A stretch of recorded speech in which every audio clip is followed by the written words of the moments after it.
Hi tears, என்னடா ஏதோ பில்டிங்கை காட்டுறேன்னு பார்க்குறீங்களா? வேற ஒன்றும் இல்லைங்க. இது சென்னையில் இருக்க சென்னை குரோம்பேட்டில் இருக்க ஒரு ராகவேந்திரா கோயில் தான்.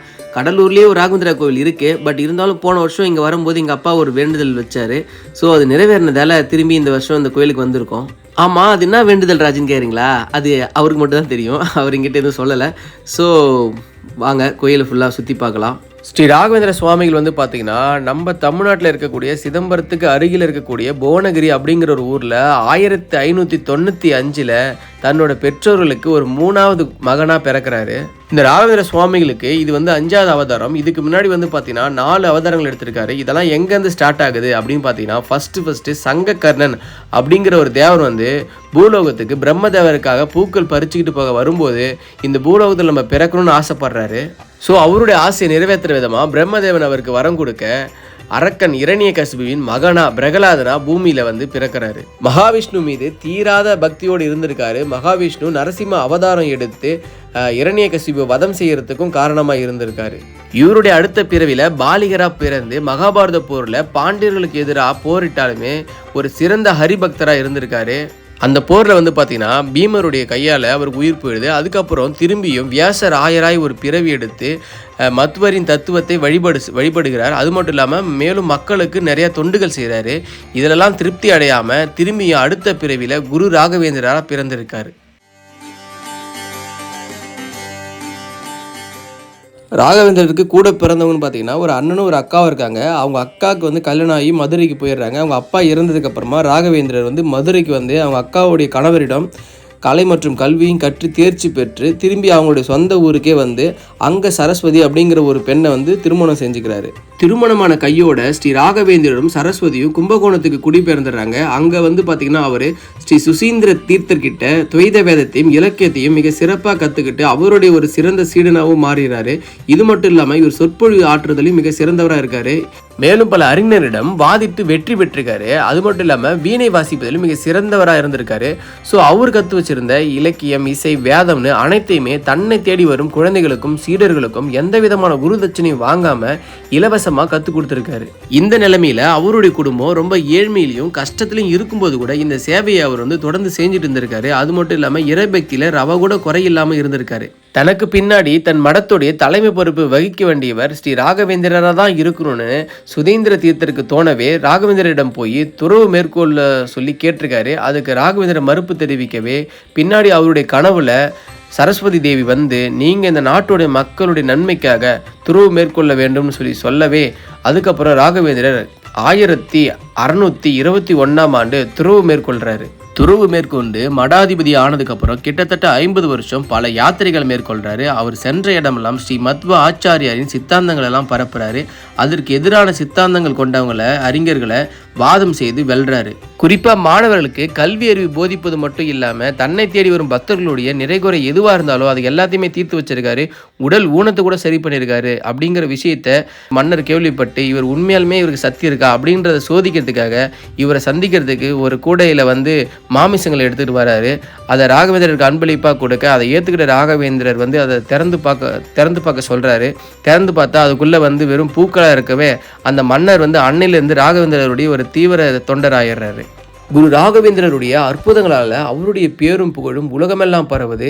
இந்த நிலைமையில் அவருடைய மடத்திற்கு வந்த ஜோதிடர்களிடம் தன்னுடைய ஆயுட்காலத்தை குறித்து சொல்லும்படி கேட்க அவர்களால் என்ன பண்ணுறாங்கன்னா ஒவ்வொருத்தவங்களும் ஒவ்வொரு ஆண்டு சொல்கிறாங்க. ஒருவர் 70னும் ஒருவர் 300னும் ஒருவர் 700ன்னு சொல்கிறாரு. ஸோ இதை கேட்ட மக்கள் எல்லாம் கன்ஃபியூஸ் ஆக அதை தீர்க்கிற வகையில் ராகவேந்திரரே அதுக்கு பதில் சொல்கிறாரு. தான் இந்த பூத உடலில் ஒரு 70 ஆண்டுகள் வாழப்போவதாகவும் அதற்கு பின்பு ஜீவசமாதி அடைந்து அதில் ஒரு 300 ஆண்டுகள் வாழப்போவதாகவும் தன்னை வேண்டும் பக்தர்களோடு ஒரு 700 ஆண்டுகள் வாழப்போவதாக சொல்லி இறுதியாக தான் மீண்டும் தேவலோகமே சென்று சங்ககர்ணனாக வாழ்வேன் என சொல்லி தன்னுடைய முன்ஜென்மத்தையும் சொல்லி முடிக்கிறாரு. தான் கடவுளின் கட்டளைப்படி நடக்கப் போவதாக சொல்லி துங்கபத்திரை நதிக்கரை ஓரமாக உள்ள மாஞ்சோலை அப்படிங்கிற கிராமத்தில், அதாவது இன்னைக்கு அதை மந்திராலயம்னு சொல்கிறாங்க, அங்கே தனக்கு ஒரு பிருந்தாவனம் அமைத்து தரும்படி வெங்கண்ணா அப்படிங்கிற மன்னரிடம் சொல்ல அவரும் பிருந்தாவனம் அமைச்சிறாரு. அவருடைய 76வது வயசில், அதாவது 1671 ஜீவசமாதியும் அடைஞ்சிடுறாரு. அந்த தருணத்திலையும் அவர் மக்களுக்கு சொல்கிற செய்தி என்னன்னா, நேர்மையான முறையில் வாழாதவருக்கு நேர்மையான சிந்தனை தோன்றாதனும் ஏழைகளுக்கு செய்யும் உதவி அந்த விஷ்ணு பகவானுக்கே செய்யும் சேவையினும் நல்ல அறிவே அனைத்திலும் சிறந்ததுன்னு சொல்லியிருக்காரு.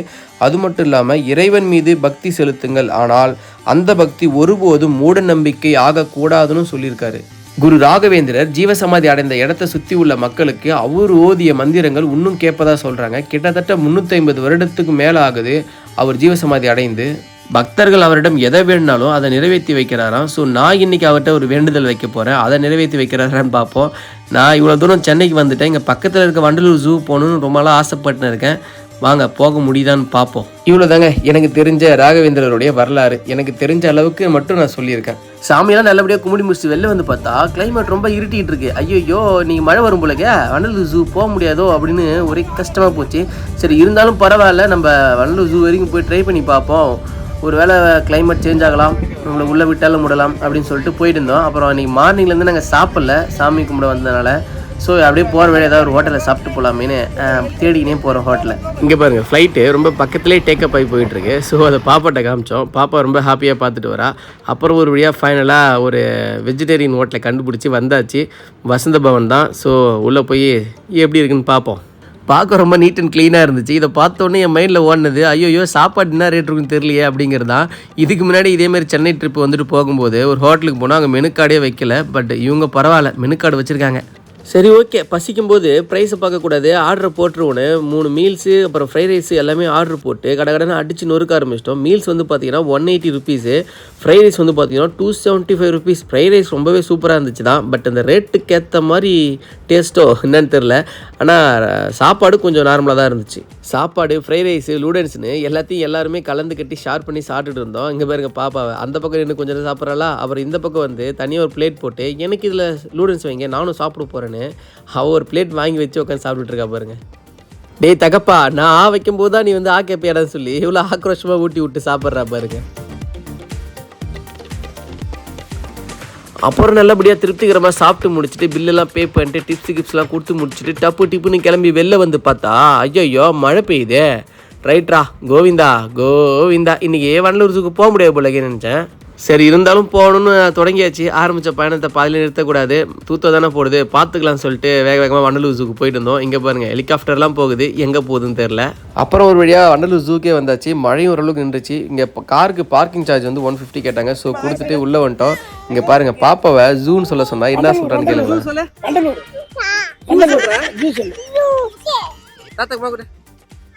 சரி பாருங்க, எங்க அப்பா ஜூ கூட்டு வந்தோன்னா அவங்க தாத்தாக்கு ரூபா கொடுக்குறா.